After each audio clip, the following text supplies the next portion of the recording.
thanks very much. It's really great to be with you this afternoon and to connect with your standing group of the ECPR. It's really great that you've got the standing group. It's so active and well organised. So I think having such a base within the ECPR is really important for the work that we're all trying to do. So thanks for you putting the effort and engagement into to create this. So what I was going to talk about today is really just extracting some ideas from the book that's referred to earlier. The book is called Governing Migration Beyond the State. But I was going to talk particularly about the chapter on the European Union and this idea that I developed in the book of what I call a repertoire of migration governance. And just to be very clear, what I'm interested in today is governance, the drivers of governance. I'm a political scientist. I work on public policy, on the politics of migration. And part of the argument is that the governance systems themselves play a crucial role in structuring and patterning international migration. So what the book is trying to do is understand much more about the drivers of governance and also what is meant by the term governance itself. So to give you an idea about what I'm going to argue, across the book, and in particular in relation to Europe, I argue representations of the normality of international migration create for key decision makers what could be called a sensible environment. It makes sense to the actors who are responsible for making decisions about migration.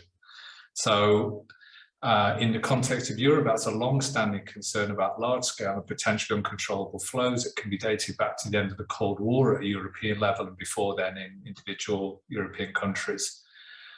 So that's an argument that is evident throughout the book itself, because the book is very concerned with how what I would refer to as key actors. And so by key actors, I mean those who are responsible for making, shaping, or maybe trying to influence migration policy, how they make sense of the issues that they're dealing with.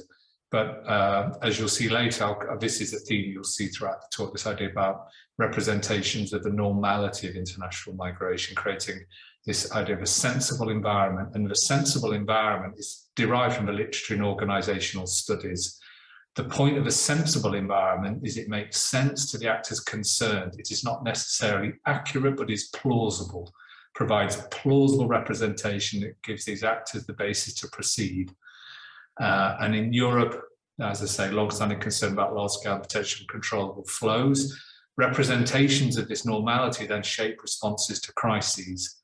And I think we can see that in continual doubling down in Europe on control, because of a continued concern about the potential for large-scale migration. Governance systems themselves are key drivers of migration. Governance systems aren't just an ex-post response to migration, something that happens afterwards. Governance systems play a crucial role in shaping migration through the actions and inactions in migration, obviously on a whole host of other issues, development, security, all kinds of other concerns. And so what I'm interested in explaining in this analysis is governance. And as I say, distinct repertoires of migration governance I argue can develop. And I particularly focus on the regional level. The book and the project that informed it were about regions. And as you will have noticed, and one thing I consciously have not done in this presentation is start with a photograph of migration. I've been to so many talks now where the opening slide has a photograph of either people in a boat or trying to climb over a fence. And in a sense, that's the whole, the point of my presentation today is those kind of representations are an effect of these governance systems. They're not a challenge to these governance systems, they're an effect of these governance systems. And so I don't want to start by framing my talk by showing the images which become so dominant in debates about migration, people in boats, people held up at the border between Belarus and Poland, as we saw recently, which of course isn't a representation of kind of the everyday reality of most migration to Europe. It's a particular representation of very extreme human misery associated with border control and security in Europe. So I didn't want to start my talk with those kind of photographs because I think they've become synonymous with the debate about migration in Europe. They've become representations in a way of the normality of migration. and they shape responses to crises, I think they're quite misleading, but they have very powerful effects. So those are the kind of main arguments. And obviously, what I want to explain is governance. And I think that a lot of the work on governance focuses on the outputs and outcomes of governance systems. So what these governance systems do, and obviously that's absolutely legitimate area of study. You know, what are the main outputs and outcomes of these systems? That's laws, policies, practices. Could be public reactions to laws, policies, and practices. So looking at what these governance systems do. So governance then is often understood in these kind of terms. We understand governance by looking at its effects. But what I want to do is try and pay more attention to the meaning of governance itself, because governance is often rather ambiguous, kind of perhaps an empty signifier. What does it mean, governance? And we just often attach words to it. So it might be multi-level governance, or it could be networked governance, or deliberative governance. But what exactly is governance itself? And so what I do is try and develop an understanding of governance that has two elements. The first of which is a conceptual representation of change in underlying economic, political, social, demographic, and environmental systems. So those who are responsible for governing migration must come up with some understanding of the effects of change in the underlying economic, political, social, demographic, environmental systems that could potentially cause migration. So those, it seems to me, are the kind of five broad families of drivers: economic, political, social, demographic, and environmental, each of which can have quite complex effects, and each of which interacts with the others. So the point is here that any conceptual representation of change in these underlying systems is trying to deal with high levels of uncertainty and complexity. And so obviously migration is driven by powerful structural factors, but there is a high level of uncertainty about the operation effects of those structural factors. It requires some kind of interpretation. So I'm not saying that migration only exists in the minds of decision makers. It's something they imagine. What I am saying is that structural change in economic, political, social, demographic, and environmental systems requires some kind of interpretation, and is surrounded by a significant level of uncertainty and, of course, also of risk. And then the second element of governance is efforts to manage or steer these changes as understood and represented. So that's what I mean by governance. Now, obviously, what in the book itself, there's lots of references to support this. On a PowerPoint, I'm not including the references. This is building on a literature in the study of governance. So there's a particular book called Debating Governance, published about 20 years ago, an edited collection published by Oxford. And this kind of understanding of governance itself as having these two elements: conceptual representation of change underlying systems, then efforts to manage or steer these changes understood and represented, is an idea that was developed in that book, and I've taken forward then for the analysis of migration governance. So governance itself is something that comes prior to all these outputs and outcomes, and it's how actors in real life decision settings understand what is going on out there, what's happening. How are economic, political, social, demographic, and environmental changes affecting international migration? And how might these change in the future? And that, as I said, requires some effort at interpretation. So that's the kind of framework for the analysis. Now, to do the work, I was lucky enough to have an advanced grant from the European Research Council for the period 2014 to 2019. And that allowed the development of a four regional analysis of four regions. So looking at Europe, North America, Southeast Asia, very different kinds of regions. Obviously today I'm going to be talking about Europe. In Europe, because there was a team of people working on this project, we did around 110 interviews in 13 EU member states and at EU level, so across the main institutions at EU level, the permanent representations of member states. We were particularly focused on elites. So this study is focused on elites. And I suppose my definition of an elite would be particularly it's occupational. We were talking to people who were in occupations where they were directly concerned with migration governance. So that could be political leaders, senior officials, but also people in NGO, civil society organisations, key interest groups such as business, trade unions, and sometimes also academic researchers become actors in these processes. But obviously these elites, they are occupational, also to some extent they're kind of cognitive elites, because they are required to think about the issues with which they deal. So the basis for my understanding of elites is in terms of occupational and kind of cognitive terms. Although I suppose the need for cognition and use of cognition can vary. I wasn't specifically testing people's cognitive capabilities, but these are clearly areas where cognitive bias can have very important effects.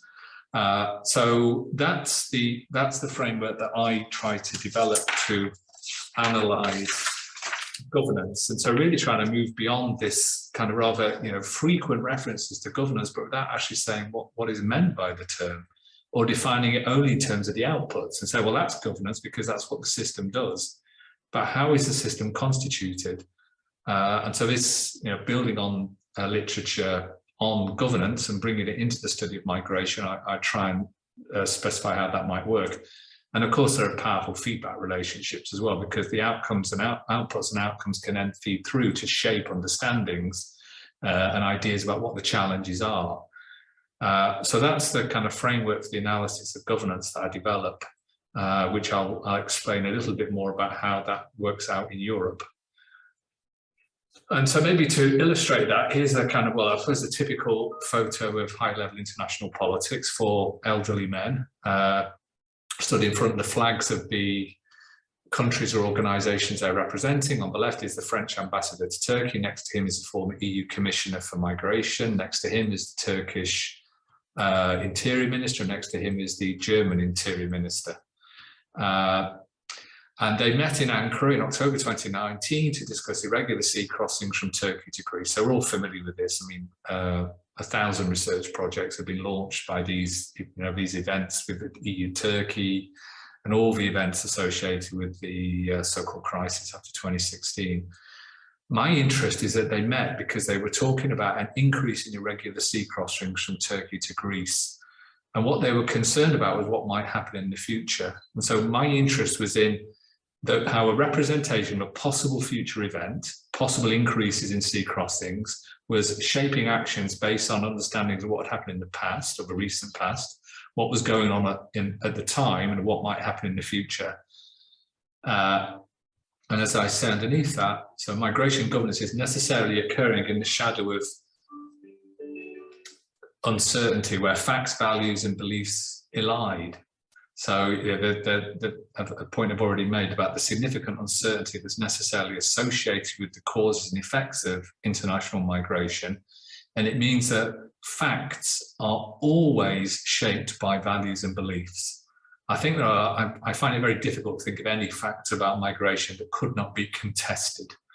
So those, the facts, values, and beliefs could be about the causes and effects of migration itself. It could be about public reactions to that migration. It could be about the effects of interventions. But I mean, it's the first line of the book itself is that migration governance occurs in the shadow of uncertainty where facts, values, and beliefs collide. As I say, I find it very hard to think about facts about migration that could not be contested, or would lead to some kind of discussion or debate. So the idea, as I mentioned in the book, is what I call repertoires of migration governance. And so this is, I mean, for those who are familiar with it, a work in sociology by Charles Tilly. I kind of borrow this idea of a repertoire and I apply it to migration governance. So it's kind of taking a particular concept and applying it in a kind of rather different setting, but informed by some of the key ideas, because fundamentally what I'm concerned with is what people know, what they know how to do and what they think they should be doing. So in a sense, they're kind of their own understanding of their role, but also their sense of the expectations that others have about the role that they play. And I think that actors in migration governance systems are required to develop know-how, to develop knowledge about the phenomena which they're responsible for, and so they have to try to do that. And at the same time, they have a sense of what it is that they are expected to do. So this idea of a repertoire of migration governance tries to expand, to explain how this works, and there are some basic observations that inform it. Which the first one is almost like a statement of fact that migration governance is always everywhere necessary an organisational process, and it requires actors of various types to organise their experiences both of migration and of a wider context in which they operate. This seems to me to be absolutely central to any analysis of governance. It's an organisational process. Actors in real life situations have to organise their experiences, and that can be of migration, but it's obviously also of the environment in which they operate, of their organisation, other organisation, what might be a priority, what might not be a priority, what might be an area where budget can be, budgets are available, or areas where budgets aren't available. So these actors have to develop know-how, what they know how to do, and by that I mean how experiences, facts, information, data, evidence, influenced by values and beliefs, because all of us interpret facts, information, data, and evidence through a set of powerful priors, influenced by our personality type and our life experiences. So how these can coalesce through interactions with others, because it's social processes, into knowledge of, about, for, or against international migration. So within governance systems, there are quite a large number of actors who are basically doing this. Their experiences, the facts they can gather, information they have, data and evidence, but all influenced by values and beliefs, they can coalesce into knowledge of, about, for, against international migration. Then also this point, what they're expected to do, how they understand, interpret, represent cues and signals from their environment, and how these cues and signals interact with values and beliefs at an organisational level to steer perceptions of challenges, of problems, opportunities. So the first point, is know-how. The second point is social expectation about role, and both are require a kind of an interpretive component. And as I said at the start, I'm not arguing that all of this is just occurring in the minds of officials. There are very real structural changes occurring, but there's a high level of uncertainty, and they require some kind of interpretation. And that is an organisational process. So then the organisation of experiences shapes actions and inactions, inclusions and exclusions. And this is where, so governance systems themselves play a very powerful role in shaping international migration. So the components of this repertoire, there are 5. They are narrative, and by that I mean factual beliefs or beliefs about facts. They are social, they are shaped by social interactions. I think they're also quite powerfully affective, because we know from psychological research that most people's responses to political issues occurs at the emotional level. People there can be an effective component to repertoire of migration governance, people responding at an emotional level, but also having an emotional attachment to their values and beliefs, the things that they think, and maybe a resistance to evidence or information that's contrary to their existing values and beliefs, or just interpreting that evidence in a way that's consistent with what they already think, a kind of motivated reasoning. A fourth component is that they can often be performative, to be seen to do something. I suppose building fences is a good example of that, to be seen to do something. And that can be seen, and for some actors that can be effective. It's important to be seen to do something, even though there might be doubts about what effects it has, but that performative or more symbolic element is important. And finally, these repertoires are ongoing. They don't have a beginning and an end. During the course of the project, we spoke to hundreds of people, and they're always in the middle of things. This isn't, some kind of simple linear process where you move from thinking through the issues to decision to implementation. You're always in the middle of things, always dealing with a number of different issues, and always with the potential for something to go wrong. because often the actors that we were talking to in interior ministries or around that kind of branch of government are often quite concerned about the possibility that things go wrong. So that's what I mean by a repertoire of migration governance. And what matters, I think, within these repertoires is plausibility. As I said, plausibility is, so accuracy is nice, but not necessary. Plausibility is what matters. It makes sense and provides a basis to proceed. And probably in an area like international migration, which is deeply contested, I just don't think it's really possible to get some kind of overarching agreement on international migration, which could have command wide consensus. What I argue matters more is plausibility. That you create this sensible environment. It makes sense, might not be accurate, provides a basis to proceed. So now I'm going to just use some of the empirical material from the European branch of the study to look at how these repertoires work, and just do it by asking 4 questions. The first of which is, and all these are kind of expressed intuitively in the way that, in a way that people in real life decision-making situations might express them. The first one is, well, what's going on out there? Obviously, that's pretty important. If you're responsible for trying to shape or make or influence migration policy, you've got to have some understanding of what's actually happening. Then you've got to choose priorities. How do you do that? Because there are many different things that could be done. And it's not clear that which ones should be done, which ones are more important, less important. A third one is actually, well, who are all these people at this meeting? Because this is quite a densely populated field. There's lots of people involved in international migration governance, lots of seminars, workshops, policy meetings occurring all the time. So the field itself has become densely populated. In the European Union, as it was put to me at various points, every Directorate General is in the migration business. Every DG's got somebody within it that's working on migration. So it's kind of now a kind of whole of government concern. And a fourth component is, well, does that make sense? Is this kind of this understanding we've developed, does it make sense to us? Does it give us a basis to actually proceed? So now what's going to do is take each of those in turn and just use some of the material from the book. So it's interview material I'm going to use.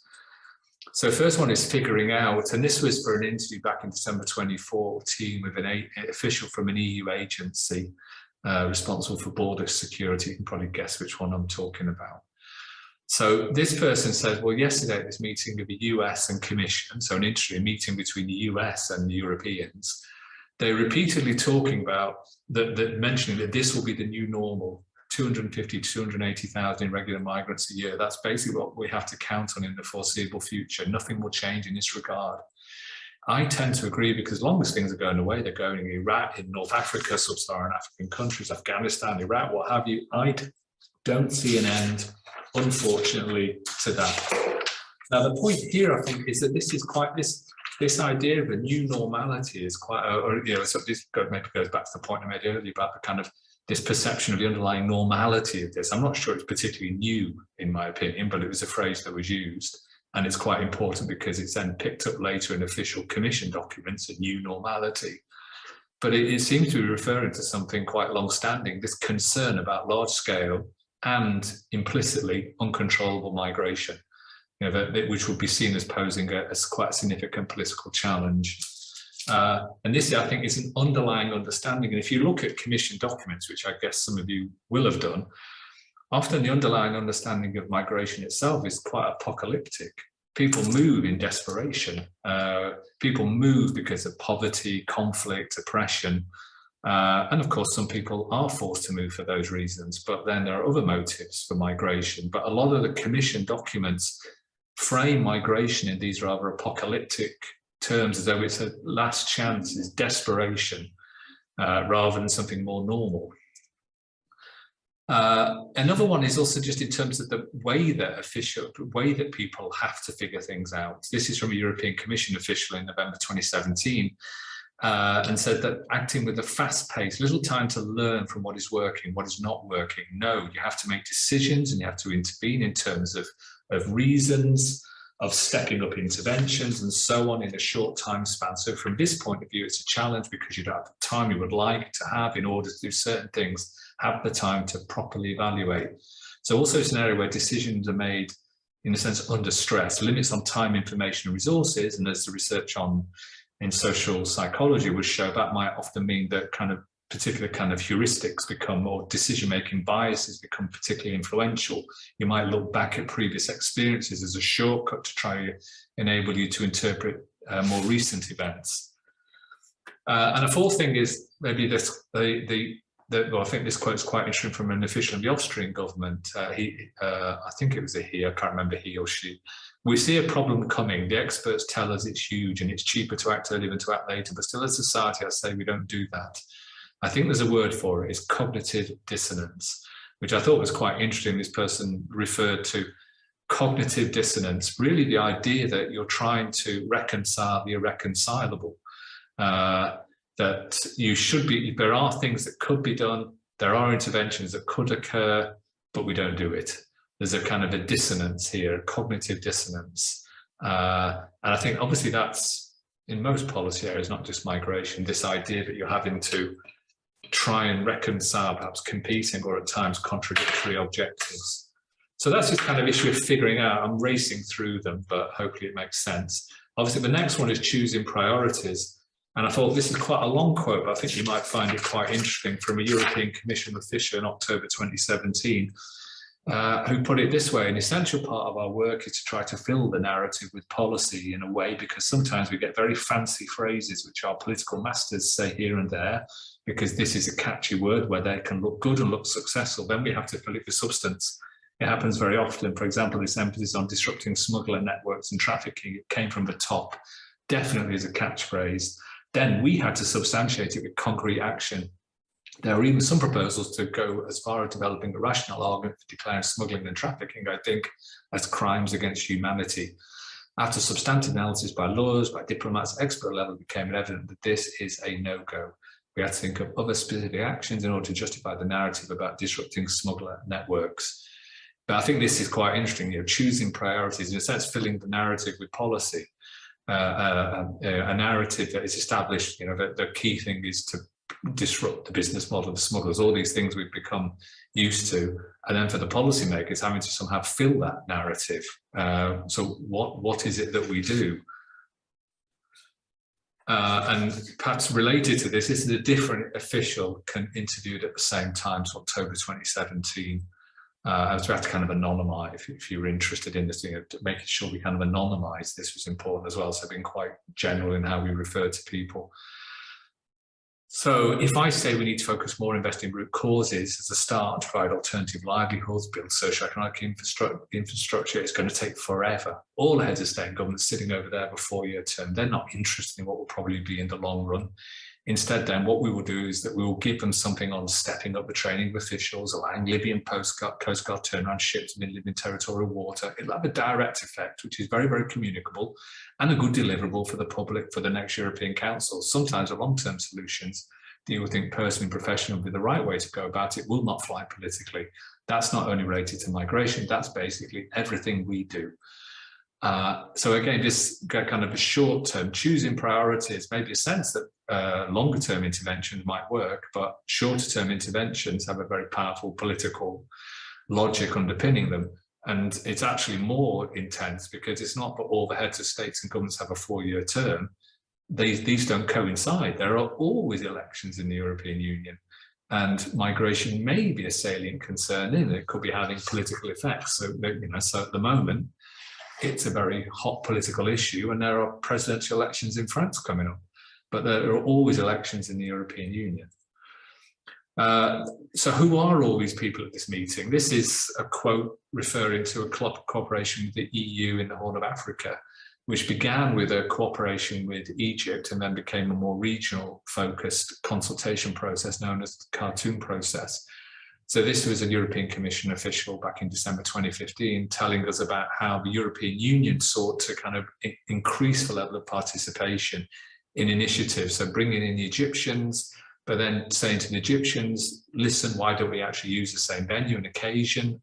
To then also bring in our EU Horn of Africa initiative. We turned it into the Khartoum process. All the people will be there, sponsored by you, the African Union, want you to retain an important role in this. Everybody would come, including Eritrea. Then were bilateral, heavy negotiations from October 2014 to the end of November between Khartoum and Rome. Arrived in Rome where the declaration was endorsed at the ministerial level. Now we are actually starting to, as I said, prepare the first projects. So migration governance is quite densely populated. Many actors, many organisations, and these projects that this person refers to are then going to organisations like IOM, ICMPD, various organisations which now are heavily involved in implementing at a project level these political initiatives. But also social relationships can build between participants in these meetings. This was an EU member state official based in their national capital, so an interior ministry, but who dealt often with the European Union. You don't just hold the formal meeting and go back to your hotel room, but we get together again afterwards and discuss things on a much more informal level. That's crucial. It's not just once a month in Brussels. This exchange of ideas across borders, of course, that also makes a big impact because you get to see another way of looking at things. Now, in the book, I refer to this as kind of a dynamic of like-mindedness. Now, the constellations change because the issues change. So it's not that this is, but there are, broadly speaking, groups of member states who tend to see things in the same way and behave in a similar way within the EU, and their officials are in frequent contact with each other. So these kind of dynamics of like-mindedness are important. Knowledge is social, interaction is important. That occurs formally and informally. And then the final one I wanted to talk about, well, does that make sense? In a sense, there's often this kind of looking for justification to justify the decisions that you've made in the eyes of others. So this from a German interior ministry official, we also feel kind of, yes, confirmed in the certain premises we always made. Unfortunately, sometimes not the right conclusions were drawn from the actual knowledge which is available here at the level of experts. So this enormous influx could take place in the dimension we have seen. But this kind of justification for really based on long-standing approaches. But what I also wanted to do is a reference to a European Commission document published in June 2016. And I think this relates to the very first quote I showed you, because the first quote I showed you talked about a new normal, and then in an official European Commission document, there's explicit reference to the new normal. External migratory pressure is the new normal for the EU, for partner countries. This requires more coordinated, systematic and structured approach. And there's a lot of EU jargon about synergies, leverages, etc., which I won't go into.